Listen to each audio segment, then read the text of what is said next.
फिलहाल बीजेपी के नेता अपने अलायंस पार्टनर के साथ मंत्रिमंडल के स्वरूप को लेकर बात कर रहे हैं।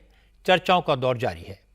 बातचीत बंद दरवाजों के बीच हो रही है, लेकिन आज दिन भर अटकलों का दौर चलता रहा। कोई दावा कर रहा है कि चंद्रबाबू नायडू ने स्पीकर की कुर्सी पर दावा ठोक दिया है। किसने कहा कि नायडू ने 4 कैबिनेट मिनिस्टर्स की पोस्ट मांगी है।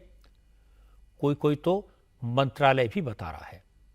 दावा यह भी किया जा रहा है कि नीतीश कुमार ने भी मंत्रिमंडल में अपनी हिस्सेदारी और मंत्रालयों की लिस्ट प्रधानमंत्री नरेंद्र मोदी को दे दी है। फिर यह भी कहा गया कि चिराग पासवान ने तो रेल मंत्रालय मांग लिया है।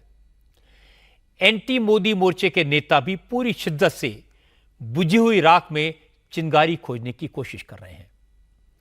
अखिलेश यादव, संजय राउत, संजय सिंह जैसे नेता दावा कर रहे हैं कि नरेंद्र मोदी सरकार बना तो लेंगे, लेकिन चला कितने दिन पाएंगे ये कोई नहीं जानता। अखिलेश यादव ने कहा यह सरकार जाएगी, फिर हमारी सरकार आएगी। संजय राउत ने कहा मोदी की तीसरी कसम लेने दो, तीसरी कसम टूटेगी और फिर हम चौथी कसम लेंगे। विरोधी दलों के नेता आग में घी डालने की पूरी कोशिश कर रहे हैं। नीतीश कुमार से पूछ रहे हैं कि जातिगत जनगणना कब कराएंगे, क्या मोदी के साथ मिलकर यूनिफॉर्म सिविल कोड लागू होने देंगे। चंद्रबाबू नायडू और नीतीश कुमार क्या अपने अपने राज्यों के लिए स्पेशल स्टेटस मांगेंगे। कुल मिलाकर अभी सरकार बनी नहीं है, लेकिन सरकार कैसे चलेगी ये लेकर सरकार को मुश्किल में डाला जाए, रिफ्ट कैसे पैदा किया जाए, इसकी कोशिशें शुरू हो गई हैं। आज की बात में मैं आपको बताऊंगा असलियत क्या है, सच्चाई क्या है। क्या वाकई में चंद्रबाबू नायडू और नीतीश कुमार ने नरेंद्र मोदी से मंत्रिमंडल को लेकर कुछ कंडीशंस रखी हैं, और जो विवादित मुद्दे हैं इन पर पार्टियों का रुख क्या होगा। लेकिन इससे पहले आपको राष्ट्रपति भवन से आई तस्वीरें दिखा देता हूं, जहां शपथ ग्रहण समारोह की तैयारियां चल रही हैं। राष्ट्रपति भवन में नरेंद्र मोदी की स्वेरिंग इन सेरेमनी के लिए जो तैयारियां हैं वो करीब करीब पूरी हो गई हैं। 9 जून की शाम को शपथ ग्रहण में शामिल होने वाले मेहमानों की लिस्ट तैयार कर ली गई है। नरेंद्र मोदी के शपथ ग्रहण समारोह में बांग्लादेश की प्रधानमंत्री शेख हसीना, नेपाल के प्राइम मिनिस्टर पुष्प कमल दहल उर्फ प्रचंड, भूटान के प्राइम मिनिस्टर दासो शेरिंग के शामिल होने की उम्मीद है। इसके अलावा श्रीलंका के प्रेसिडेंट रणिल विक्रमसिंघे भी नरेंद्र मोदी के उस सेरेमनी में शामिल होंगे। जानकारी तो यह भी मिली है कि प्रधानमंत्री मोदी ने मॉरिशस और सेशल्स के नेताओं को भी शपथ ग्रहण समारोह में आने का न्योता दिया है। मालदीव के साथ रिश्तों में तनाव और मालदीव के चीन के प्रति झुकाव के बावजूद मालदीव के राष्ट्रपति मोहम्मद मुइज्जू को शपथ ग्रहण समारोह के लिए इनवाइट किया गया है। मेहमानों की लिस्ट तो सरकारी तौर पर तैयार हो रही है, लेकिन 9 जून को कौन कौन शपथ लेगा, सरकार का स्वरूप क्या होगा, इस पर अभी कुछ फाइनल नहीं हुआ है। लेकिन अटकलों का दौर जारी है। तमाम तरह के दावे किए जा रहे हैं। सबसे ज्यादा चर्चा चंद्रबाबू नायडू को लेकर है, क्योंकि एनडीए में बीजेपी के बाद दूसरे नंबर की पार्टी चंद्रबाबू नायडू की तेलुगु देशम पार्टी है। उसके 16 एमपीज हैं, और जैसा मैंने आपको शुरू में बताया कि दावा किया जा रहा है कि चंद्रबाबू नायडू ने बीजेपी से लोकसभा स्पीकर की पोस्ट के साथ 4 बड़े मंत्रालय भी मांगे हैं। हालांकि यह खबर कहां से आई, जानकारी किसने दी, सोर्स क्या है, ये कोई नहीं बताता। आज हमारे संवाददाता टी राघवन ने तेलुगु देशम पार्टी के तमाम नेताओं से बात की। इन सब नेताओं ने इतना कहा, अभी तो सिर्फ सरकार के गठन का फैसला हुआ है, नरेंद्र मोदी को सपोर्ट दिया है, मोदी को एनडीए का नेता चुना गया है, सभी दलों ने नरेंद्र मोदी के नेतृत्व में विश्वास व्यक्त किया है। अभी मंत्रिमंडल को लेकर, सरकार में हिस्सेदारी को लेकर किसी से कहीं कोई बात नहीं हुई है। और सबसे बड़ी बात यह कि चंद्रबाबू नायडू ने आज आंध्र प्रदेश की राजधानी अमरावती में अपने सभी सांसदों के साथ मीटिंग की, और इस मीटिंग में नायडू ने अपने एमपी से साफ साफ कहा कि चुनाव बीजेपी के साथ मिलकर लड़ा है, टीडीपी एनडीए का हिस्सा है और आगे भी पूरी मजबूती के साथ एनडीए के साथ रहेगी। दिल्ली और आंध्र प्रदेश दोनों जगह बीजेपी के साथ मिलकर काम करेंगे। इसमें किसी तरह का कोई संशय, कोई डाउट नहीं होना चाहिए। चंद्रबाबू नायडू ने सांसदों की मीटिंग में कहा, फिलहाल सरकार के स्वरूप को लेकर बीजेपी से कोई बात नहीं हुई है और सभी एमपीज को इस बात के लिए तैयार रहना चाहिए कि केंद्र में टीडीपी के सहयोग से एक स्टेबल और मजबूत सरकार बनानी है और चलानी है। मीटिंग के बाद टीडीपी के सारे सांसद दिल्ली के लिए रवाना हो गए। चंद्रबाबू नायडू भी दिल्ली आ रहे हैं। चंद्रबाबू नायडू के करीबी और पहली बार सांसद बने टीडीपी के नेता कृष्ण प्रसाद ने बताया है कि चंद्रबाबू नायडू ने सभी सांसदों को यही मैसेज दिया कि वो बीजेपी के साथ मिलकर काम करें और आंध्र प्रदेश की भलाई को प्राथमिकता दें। कृष्ण प्रसाद ने बताया कि तेलुगु देशम पार्टी ने बीजेपी के सामने कोई शर्त नहीं रखी है, न कोई मंत्रालय मांगा है। जो तेलुगु देशम पार्टी से एमपी सांसद जो चुने गए हैं उनका बैठक हुई है। नारा चंद्रबाबू नायडू जी ने उनको बताया है कि हम कहाँ से आए हैं, किधर से हमारा सफ़र शुरू हुआ है और एनडीए की सरकार बनते हुए हमने भी क्या जिम्मेदारी से क्या रोल प्ले किया है इससे पहले। और ख़ास करके ये बात जो है, जो चर्चा जो आज हुई है उनसे, चर्चा ज़्यादातर जो है क्या जिम्मेदारी है, क्या लेना, क्या, जैसे सभी लोग बोलते हैं क्या डिमांड है, डिमांड की बात नहीं है, जिम्मेदारी की बात है। तो जिम्मेदारी के बारे में बात करते हुए उनके और हमको कैसे आगे चलना है, हमने लोगों को और जनता को क्या क्या प्रॉमिस किए हैं वो कैसे करना है, कैसे कैसे करके देना है, खुद भी करना पड़ता, सेंट्रल गवर्नमेंट से भी लेना पड़ता। कई सॉल्यूशंस है, एक सॉल्यूशन से नहीं होता है, 3-4 सॉल्यूशन पकड़ के हाइब्रिड मॉडल बना के हाइब्रिड सॉल्यूशन पकड़ के आगे चलना है। मोदी जी के नेतृत्व में आप सभी को विश्वास है, ये बात आज क्लियर कर दी गई यहाँ पर आज की मीटिंग में कि एनडीए के हिस्सा आप रहेंगे और मोदी जी के नेतृत्व में काम करेंगे। बिल्कुल, साथ में चलें, इससे पहले चलें, आज भी चलेंगे, उसमें क्या दिक्कत है। कृष्ण प्रसाद तेलुगु देशम पार्टी के उन गिने चुने नेताओं में से एक हैं जो अच्छी खासी हिंदी बोलते हैं। अब वो साफ साफ कह रहे हैं कि वो बीजेपी के साथ हैं, सरकार में बिना शर्त के शामिल होंगे, किसी विषय पर कोई विवाद नहीं है। लेकिन विरोधी दलों के नेता जेब में माचिस और तीलियां लेकर घूम रहे हैं, टीडीपी को उसके सेकुलर कैरेक्टर की याद दिला रहे हैं। आज समाजवादी पार्टी के सांसद जावेद अली खान ने कहा, चंद्रबाबू नायडू ने मुसलमानों को आरक्षण देने का वादा किया है जबकि बीजेपी इसका विरोध करती है। अब चंद्रबाबू नायडू मुसलमानों को आरक्षण कैसे दिलाएंगे ये उन्हें बताना चाहिए।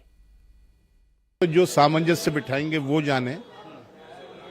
अगर मुस्लिम आरक्षण के लिए चंद्रबाबू नायडू की घोषणा है तो ये बीजेपी के लिए चुनौती है कि वो कैसे उसको डील करेंगे, और अगर बीजेपी उसमें कोई अड़ंगा लगाती है तो चंद्रबाबू नायडू के लिए चुनौती है कि वो किस प्रकार उस अपनी घोषणा को अमल में लाएंगे। तो ये तो उन्हीं के करने का काम है। फिलहाल इंडिया गठबंधन के पास नंबर नहीं है, कल बैठक के बाद भी ये कहा गया। अब जावेद खान ने माना कि इंडिया गठबंधन के पास नंबर नहीं है, लेकिन उन्हें यह बात भी अच्छी नहीं लग रही कि तीसरी बार मोदी सरकार आसानी से बन रही है। आज एक अफवाह फैलाई गई, चिराग पासवान ने मंत्रिमंडल में 2 पदों की दावेदारी की है। यह कहा गया कि चिराग पासवान चाहते हैं क्योंकि उनके पिता स्वर्गीय रामविलास पासवान ने रेल मंत्रालय संभाला था तो इसलिए रेल मंत्रालय उन्हें दिया जाए। लेकिन हकीकत क्या है ये चिराग पासवान ने खुद बता दिया। आज चिराग पासवान ने नीतीश कुमार से मुलाकात की और उसके बाद कहा कि जनादेश एनडीए सरकार के लिए मिला है, इसलिए एनडीए में शामिल सभी दल सरकार में शामिल होंगे। जहां तक मंत्रिमंडल का सवाल है, ये विशेषाधिकार, ये प्रेरोगेटिव प्रधानमंत्री का है, वो जिसे चाहे मंत्री बनाए। इस मामले में न उन्होंने कोई मांग की है न किसी दूसरे दल के नेता ने। मैं पूरी तरीके से इन बातों का मैं खंडन करता हूं। कोई मांग नहीं है और मांग हो भी नहीं सकती है, क्योंकि हम लोग का लक्ष्य ही प्रधानमंत्री जी को प्रधानमंत्री बनाना था। उसके लिए हर एक घटक दल ने अपनी एक ईमानदार भूमिका निभाने का काम किया।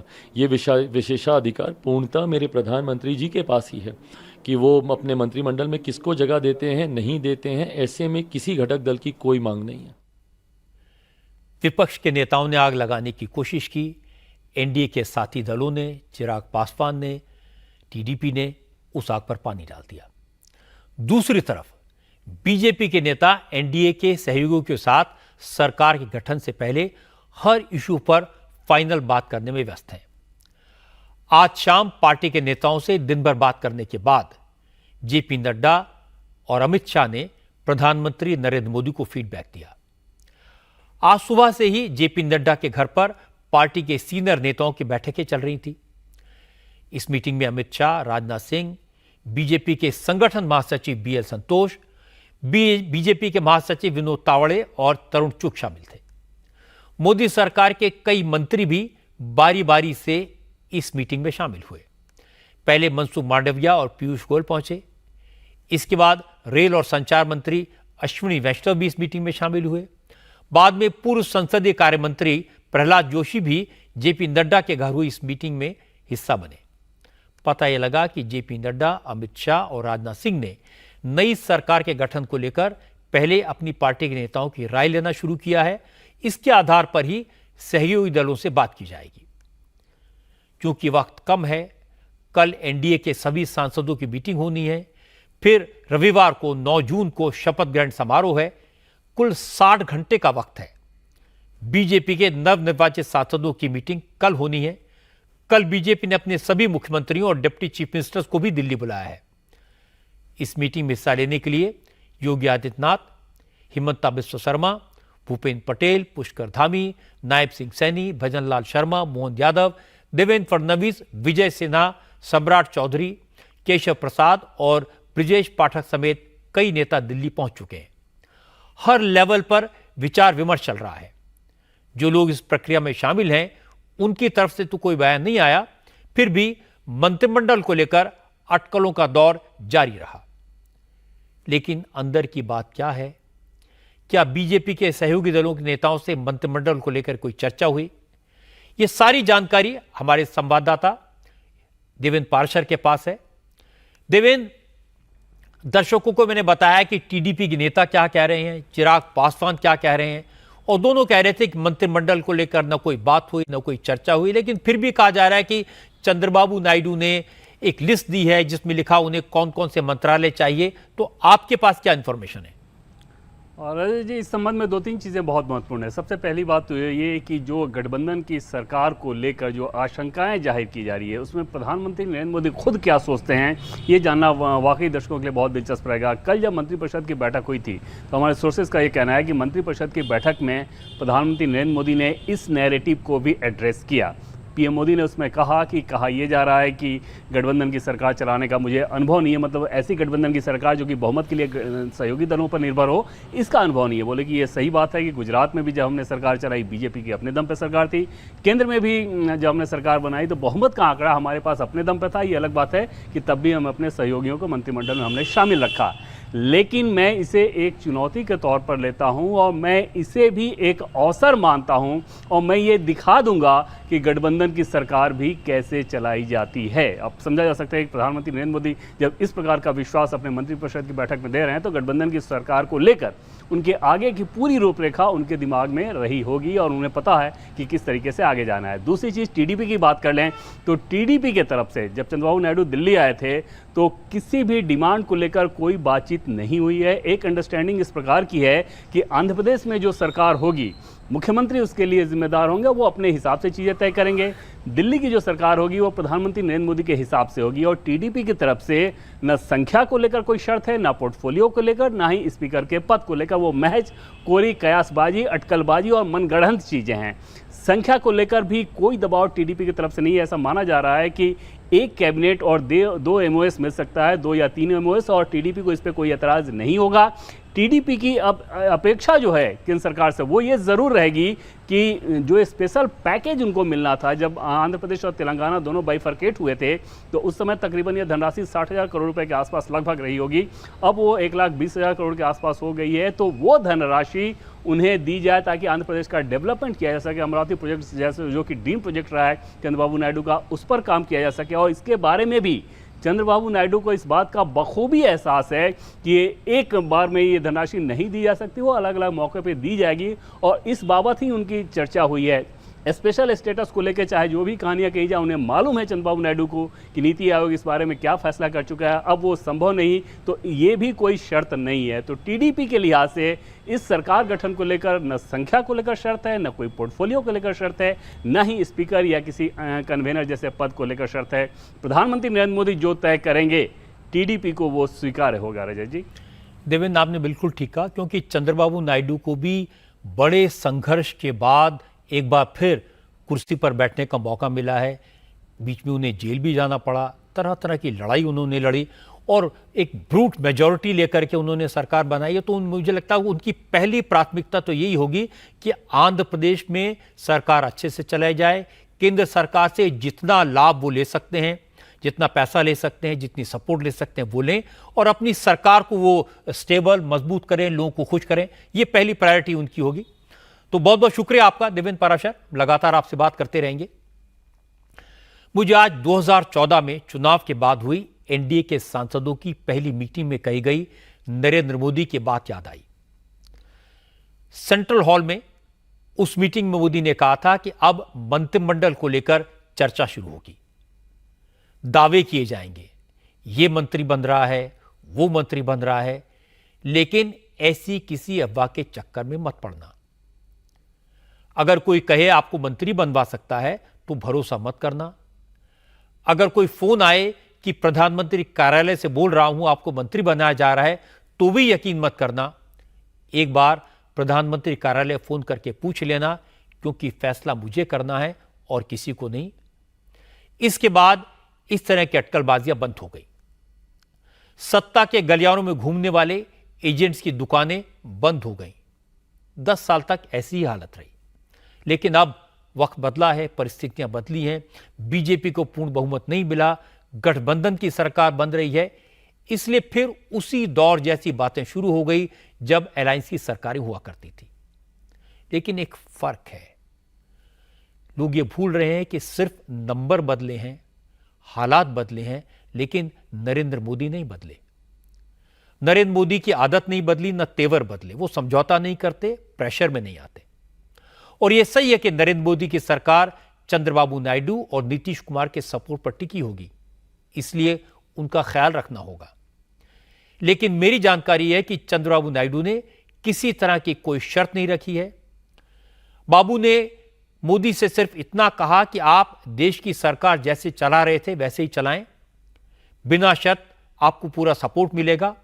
बदले में आंध्र प्रदेश के लोगों की भलाई के लिए उन्हें केंद्र से जो सहयोग चाहिए वो केंद्र सरकार से मिले, बस यही कंडीशन है।